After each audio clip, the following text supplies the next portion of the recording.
یا رب العالمین والصلاة والسلام علیکم یا اشرف المرسلین وعلی آلک واصحابک یا سیدی یا رحمۃ للعالمین اما بعد فاعوذ باللہ من الشیطان الرجیم بسم اللہ الرحمن الرحیم فإن آمنوا بمثل ما آمنتم به فقد اهتدوا صدق اللہ مولانا العظیم۔ سورہ بقرہ کے لیے بارگاہ سید کونین میں محبت کے ساتھ درود پاک کا نذرانہ پیش کرنے کے ساتھ الصلاۃ والسلام علیک یا سیدی یا رسول اللہ وعلی آلک واصحابک یا سیدی یا حبیب اللہ۔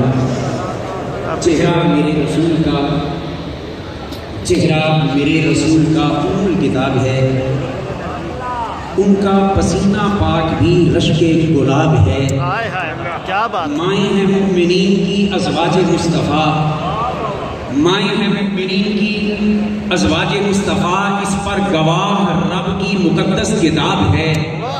عظمت ہے آل پاک کی خون رسول سے، عظمت ہے آل پاک کی خون رسول سے، اور منکر سادات کا کھانا خراب ہے۔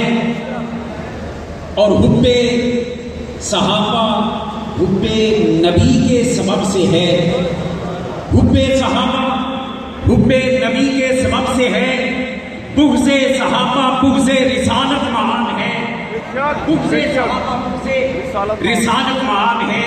انعام اشرفی کا عقیدہ ہے دوستو، انعام اشرفی کا عقیدہ ہے دوستو، اصحاب و آل پاک کی عزت ثواب ہے۔ چہرہ میرے رسول کا ام الکتاب ہے، ان کا پسینہ پاک بھی رشک گلاب ہے۔ چند منٹ کی مختصر سی حاضری، دعا کریں اللہ پاک مجھے حق کہنے کی توفیق عطا فرمائے، حق سن کر سمجھ کر اس پر عمل کرنے کی توفیق عطا فرمائے۔ حضرات مکرم، قرآن کریم فرقان حمید کی جو آیت کریمہ کا کچھ حصہ تلاوت کیا، اللہ پاک فرماتا ہے فَإِنْ آمَنُوا بِمِثْلِ مَا آمَنْتُمْ بِهِ فَقَدْ اهْتَدَوْا۔ اے نبی کے صحابہ، اے میرے مصطفیٰ کے غلاموں، اگر وہ لوگ جو کلمہ نماز پڑھ لیتے ہیں مگر اندر سے آپ کی طرح عشق رسول کی دولت نہیں رکھتے، اگر وہ بھی ایمان تمہاری طرح لے آئیں تو ضرور سارے کے سارے ہدایت پا جائیں۔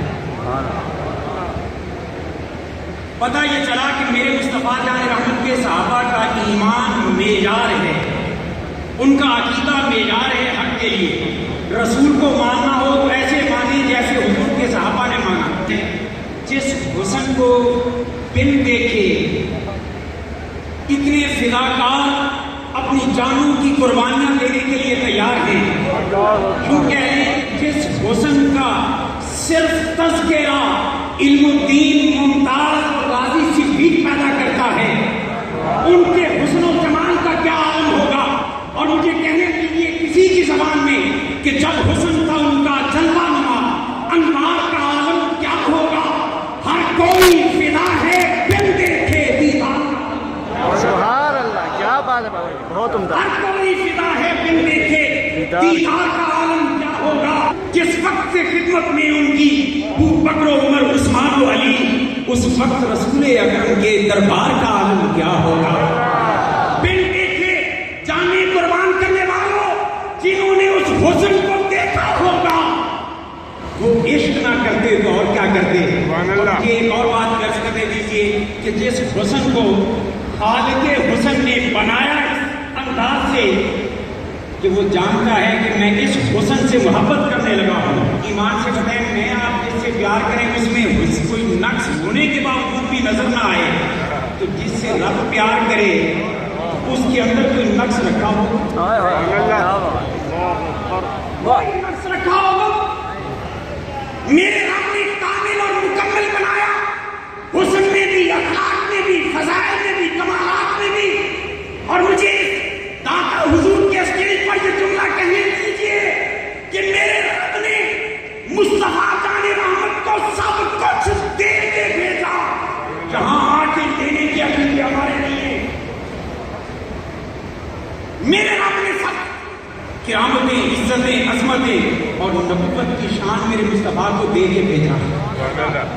اور وہ حسن جب نگاہوں کے سامنے آیا ہوگا تو ایسے ہی تو نہیں کوئی عصر کی نماز قربان کر رہا ہے اس حسن کے جلووں میں۔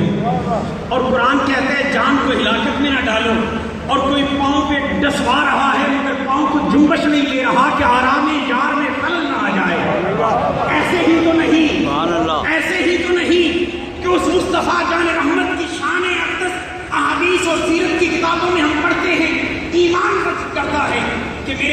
پانی منگواتے ہیں، وضو فرماتے ہیں، وضو کرتے ہوئے جب دستے گرم دھوتے ہیں، پانی کے قطرے زمین کی طرف جاتے ہیں اور زمین پر گرنے سے پہلے کسی نہ کسی مصطفیٰ کے صحابی کا ہاتھ نیچے چلا جاتا ہے اور اس پانی کے ان قطروں کو لے کر کوئی اپنے چہروں پہ مل لیتا ہے، کوئی پی لیتا ہے، کوئی سر پہ مل لیتا ہے، کوئی سینے پہ مل لیتا ہے، اور جس کو نہ ملتا وہ دوسرے ساتھی سے کہتا کہ تیرے ہاتھ پہ تو وہ قطرے لگ چکے ہیں نا، ذرا میرے ہاتھ سے مس کر دو تاکہ میں بھی شہادت سمجھوں۔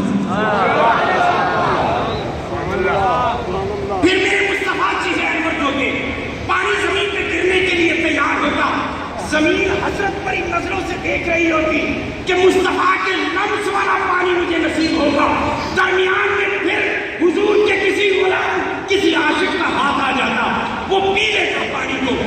اب یہاں میں ایک چھوٹی سی بات عرض کرنا چاہتا ہوں، آئندہ 9 مہینے میں عام طور پہ یہ سوالات ہوں گے کہ یہ فلاں کہاں لکھا ہے اور فلاں کہاں لکھا ہے، ان سے پوچھو کہ ہم ماڑے لوگ ہیں، کمزور لوگ ہیں، غریب لوگ ہیں۔ افسوس کا مقام یہ ہے کہ یہ سوالات وہ علماء اہل علم سے کرتے نہیں ہیں، وہ ہمیشہ سوال اس سے کریں گے جو چابی لگا کر خربوزے بیچ رہا ہوگا نا، اس سے پوچھیں گے کہ یہ میلاد کی محفل سجانا کہاں لکھا ہے، جو کھیرے بیچ رہا ہوگا نا اس سے پوچھیں گے۔ ان کا مقصود سوال کا جواب لینا اور اصلاح نہیں ہوتا، فساد ہوتا ہے، انتشار ہوتا ہے، در مصطفیٰ سے دور کرنا ہوتا ہے، ذکر مصطفیٰ سے جلنا ان کے اندر کی بیماری ہوتی ہے، اس لیے وہ ہمیشہ ان سے سوال کرتے ہیں، وگرنہ بھی مقدس اور نورانی چہروں سے نہ پوچھتے۔ اللہ اکبر، اللہ اکبر۔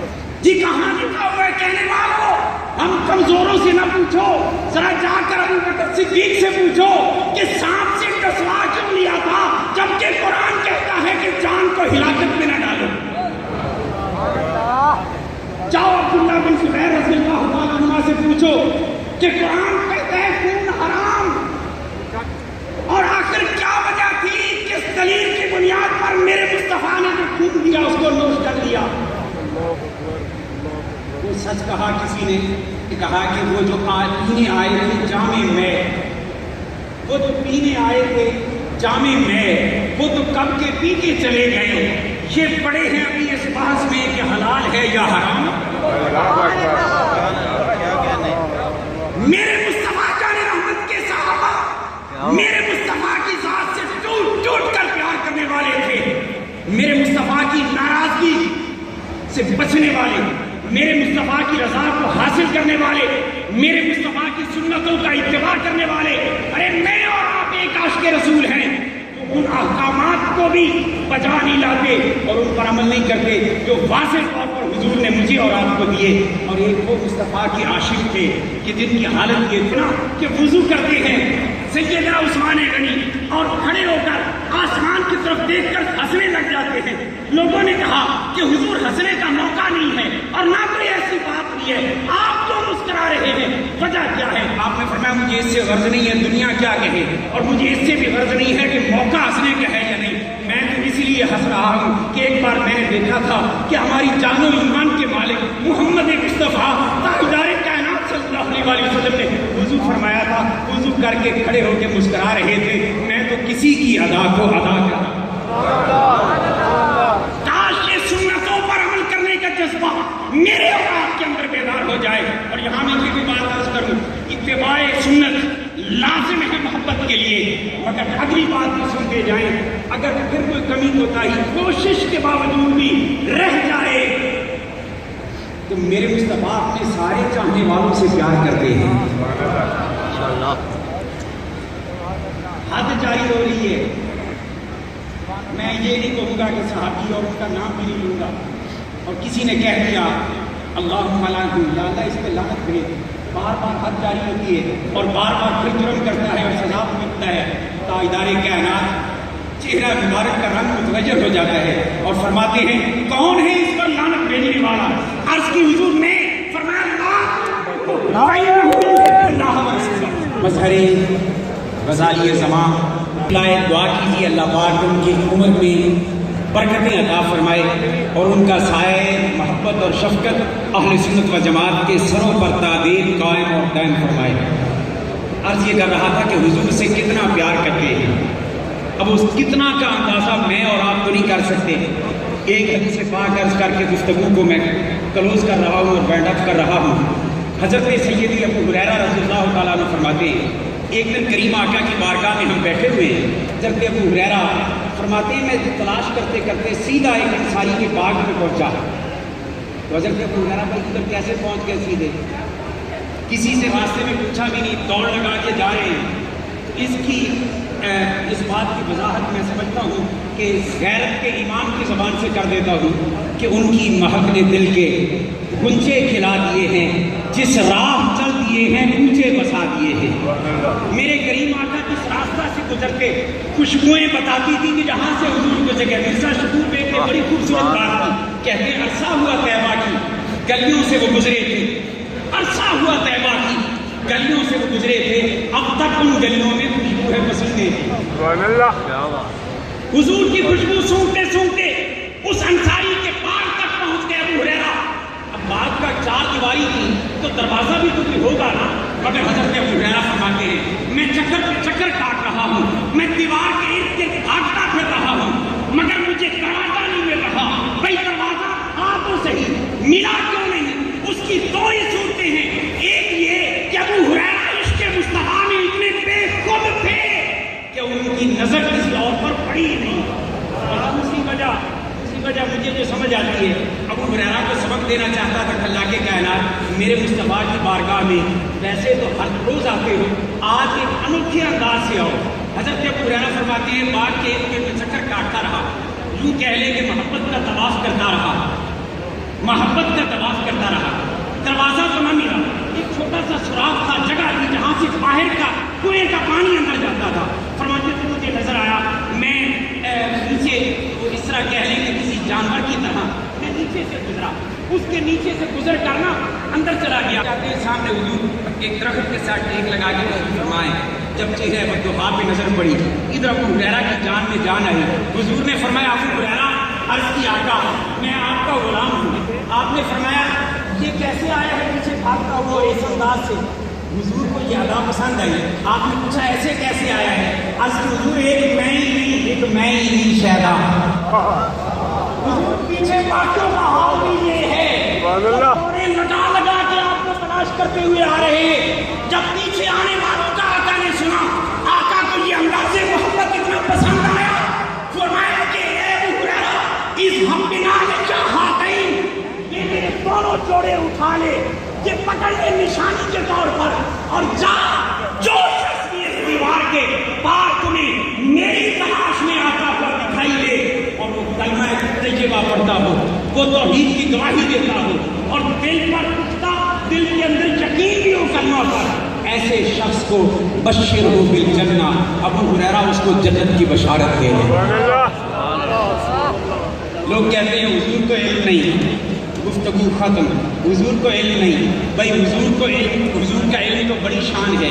حضور نے جو یہ شرط لگائی نا کہ دل سے اس کا یقین بھی رکھتا ہو کلمے کا، یہ کیوں لگائی؟ اس لیے کہ ابو ہریرہ کو آقا نے نالین عطا فرمائے، فرمایا جس کے ہاتھ میں میرے نالین ہوں اللہ اس پر بھی علم کے دروازے اور مشاہدہ کے دروازے۔ ماشاءاللہ، ان کی الفت یہ کام کرتی ہے، ان کی الفت یہ کام کرتی ہے، ہر نظر احترام کرتی ہے، ان کی الفت یہ کام کرتی ہے، ہر نظر احترام کرتی ہے۔ جو نبی پر سلام پڑھتے ہیں اس کو دنیا سلام کرتی ہے۔